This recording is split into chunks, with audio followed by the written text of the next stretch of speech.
নমস্কার বন্ধুরা, আমার রান্নাঘরে সকলকে স্বাগত জানাই। আশা করি সবাই ভালো আছেন।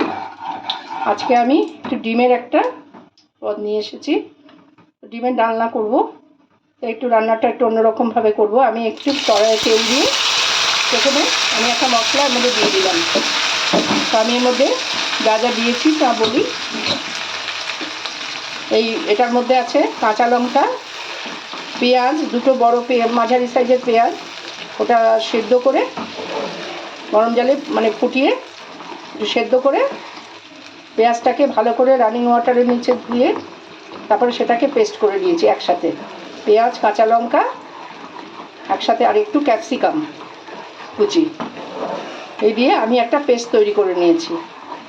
আর আমি এখন এর মধ্যে দেব একটু আদা, রসুন আর কাঁচা লঙ্কা। এই পেস্টটা আমি এর মধ্যে দিয়ে দিলাম।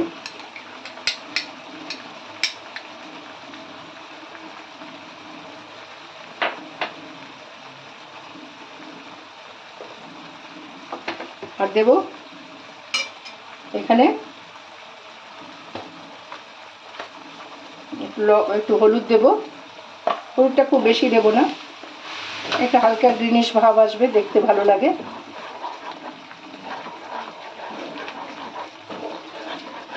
খুব বেশি দেব না। হয়ে গেল। আমি এখন দেব কিছুটা নুন দিয়ে আমি পুরো মশলাটাকে ভালো করে কষিয়ে দেবো।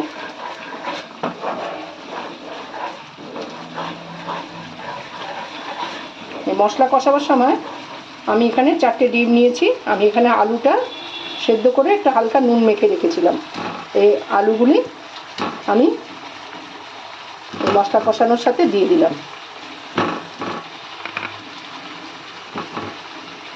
আর ডিমটা আমি একটু নরম সেদ্ধ করেছি, সেই জন্য ডিমটা আমি পরে দেবো, কারণ বেশি হার্ড করে আমি সেদ্ধ করিনি।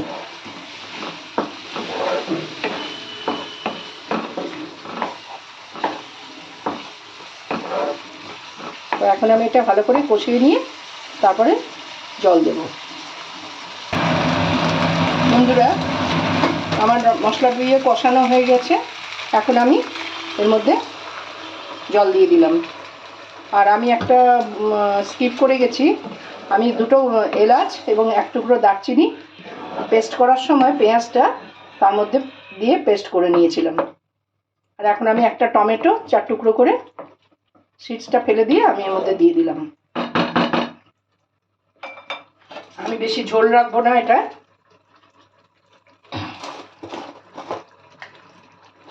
সামান্য কয়েক দানা চিনি আমি একটু ব্যালেন্স করার জন্য, যেহেতু টমেটো দিয়েছি, একটু ব্যালেন্স করার জন্য এটা দিলাম।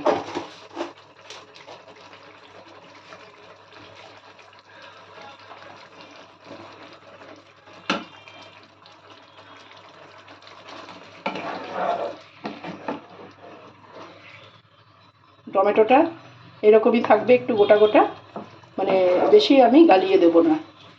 এটা ভাত দিয়ে মেখে খেতে খুব ভালো লাগে। আর আমার ডিমগুলি নুন মাখা ছিল, সেই জন্য আমি আর নুন মাখলাম না। এখন আমি ডিম কটা আমি দিয়ে দেবো। খুব সাবধানে এটা ইয়ে করতে হবে, কারণ এটা খুব নরম ছিল, ভাবে সিদ্ধ করেছি, কোয়ার্টার বয়েল করেছি। আর এই কোয়ার্টার বয়েলের নিয়ম হচ্ছে ডিমটা ঠিক ঘড়ি ধরে 6 মিনিট সেদ্ধ করে নামিয়ে সঙ্গে সঙ্গে ওটা ঠান্ডা জলের মধ্যে ডুবিয়ে দিতে হবে, গরম জলটা ফেলে দিয়ে।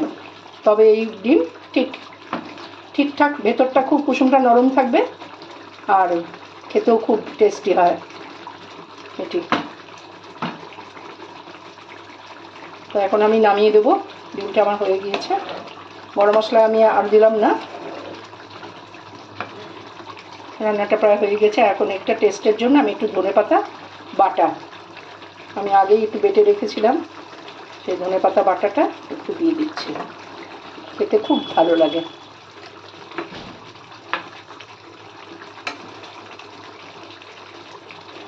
নুন আগেই দিয়েছি, আর এর মধ্যে একটু নুন মাখানো ছিল, আর নুন লাগবে না।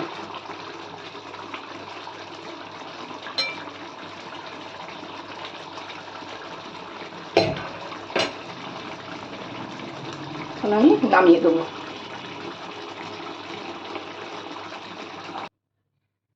বন্ধুরা, আমার রান্নাটা তৈরি হয়ে গেছে।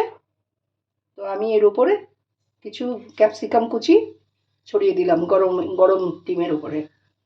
আর এটা দেখতে ভারী সুন্দর হয়, কারণ কি এর মধ্যে সাদা ডিমটা আমি ভাজিনি, তার উপর লাল টমেটো আর সবুজ ক্যাপসিকাম, আর ডিমের যে গ্রেভিটা সেটাও কিন্তু একটু সবুজ, কারণ এর মধ্যে আমি হলুদ কম দিয়েছি আর সবুজ ক্যাপসিকাম আর ধনেপাতা দিয়েছি।